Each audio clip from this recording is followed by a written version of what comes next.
moved to Chicago in the fall of '97, fresh out of college, with a journalism degree and dreams of writing for the Tribune. Instead, I got a job fetching coffee at a small alternative weekly called The Chicago Outsider that paid just enough to afford a studio apartment in a sketchy part of Wicker Park. The building was a 6-story walk-up that smelled like cabbage and cigarettes, with radiators that clanged all night and windows that didn't quite close all the way. But it was mine, and that's all that mattered. The first few months were perfect.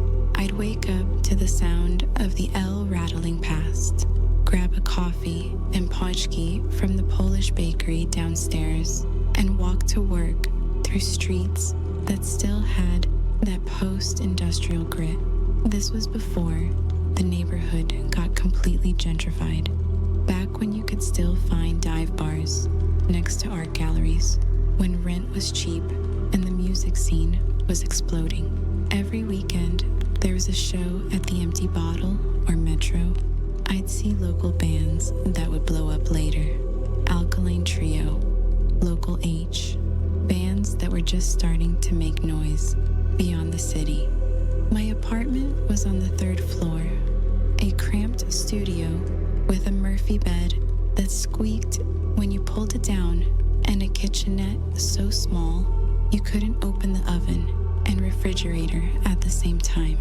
The bathroom had those old hexagonal tiles that were probably full of asbestos, and the radiator paint was definitely lead-based, but I loved it. I had a view of the street where I could watch the Puerto Rican families having barbecues on the sidewalk in summer, and the art students stumbling home from parties at 4 a.m. I met Sarah at a Smashing Pumpkins concert at the United Center in November. This was right after Adore came out, and Billy Corgan was in his goth phase. She was standing next to me in the general admission pit, and when the crowd surged forward during Tonight, Tonight, she grabbed my arm to keep from falling. We ended up talking through the entire opening act, and by the time the Pumpkins came on, I was already half in love. Sarah was everything I wasn't: confident, artistic, connected. She'd grown up in Lincoln Park, gone to the Art Institute, knew all the cool spots that weren't in any guidebooks.